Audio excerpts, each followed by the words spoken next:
Hello everybody, Richard here. Monday morning, time for a story.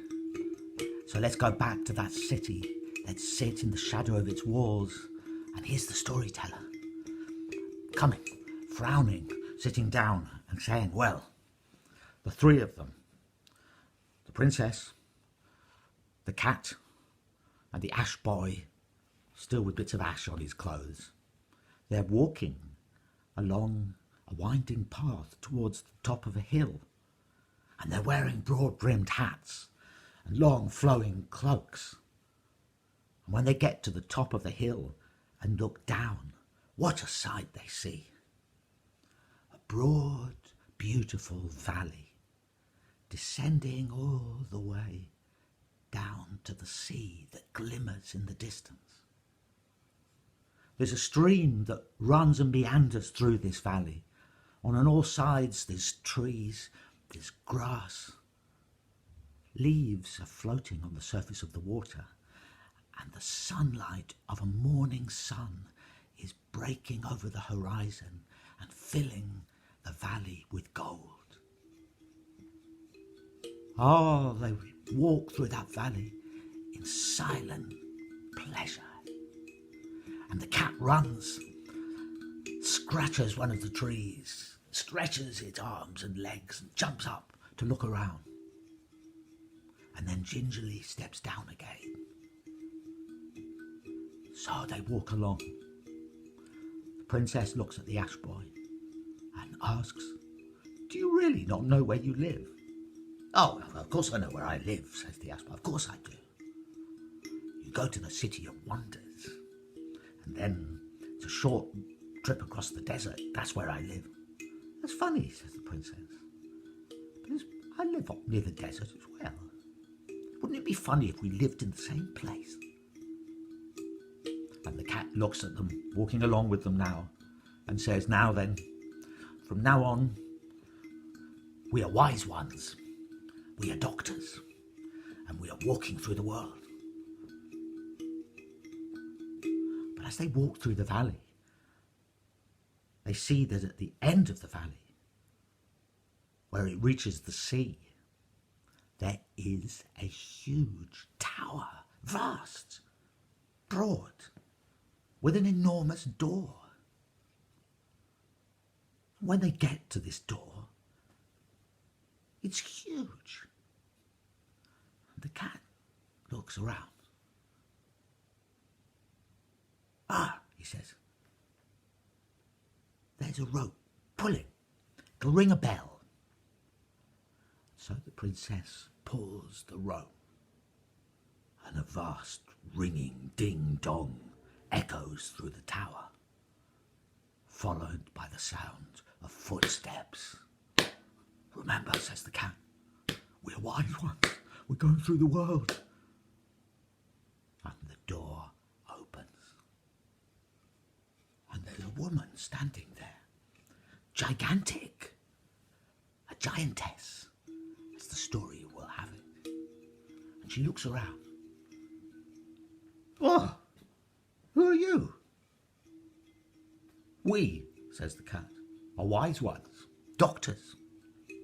We're walking through the world." "Really?" says the giantess. "You're a bit small for that, aren't you? You're tiny, you're puny. Anyway, we don't need any more callers. We had a problem with somebody recently. He went away with a couple of boxers. Sorry, goodbye." And she started to shut the door. No, says the cat. But, says the ash boy, "was it by any chance a peasant who came calling last week? And was he by any chance complaining about the wind?" "Yes, you're right," says the giantess. "How did you know that?" "Because," said the princess, "we are wise ones, and we're travelling through the world. We're doctors." Says the giantess. "Well, in that case, you could come in and look at my husband, because he's got a problem. Come on." But at that moment, they heard a strange sound echoing. And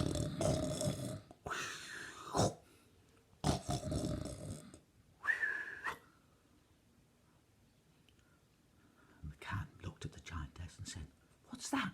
"Oh, that's just my husband. He's sleeping. He spends most of the night wandering around the ocean, trying to push ships away from rocks and things like that. He's tired. But you can come in." Says the ash boy.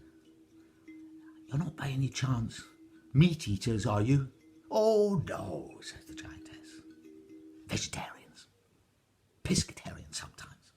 Come on in." And so they went in to that vast, vast tower. And they walked through a huge room with tables and chairs that were so big they could walk underneath them. And then they came to another room, a conservatory.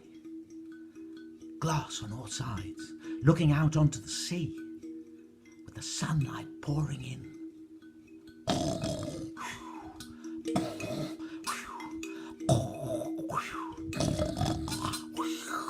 There, in a rocking chair, fast asleep, was a giant.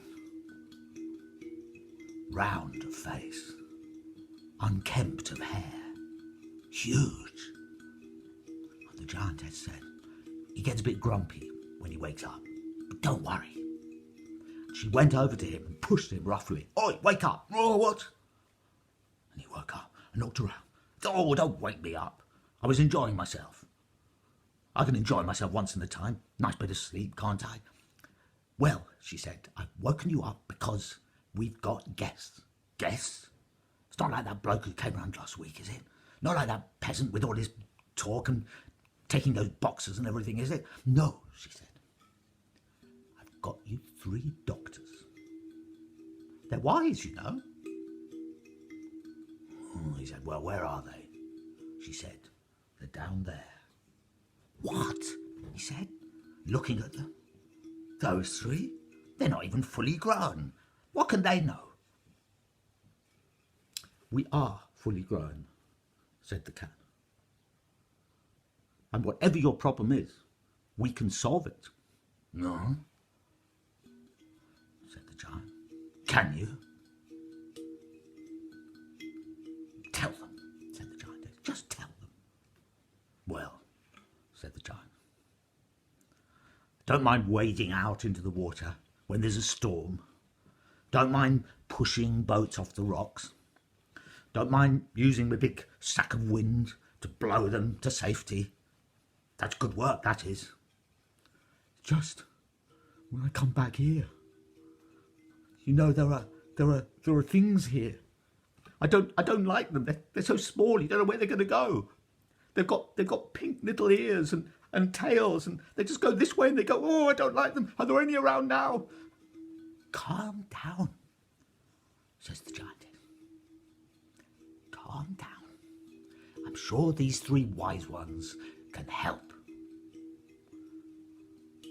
The princess looked at the cat. She said, sounds to me like they have an infestation of mice. Oh, don't say that word. Don't say that word, said the giant, jumping up onto the rocking chair so that it creaked. Come down, said the giantess. Stop risking yourself. Just come and sit down. And the princess looked at the giant as he sat shivering. And she said, we'll do you a deal. If we get rid of those mice, will you help us to get home? Well, says the giant, you get rid of those mice, I'll take you home myself, wherever you are.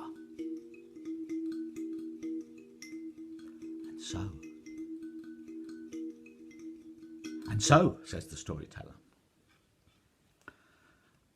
I'll be back tomorrow, and I'll tell you then what happened when the mice left the tower and how the giant helped them all get home. So will I. So until then, goodbye.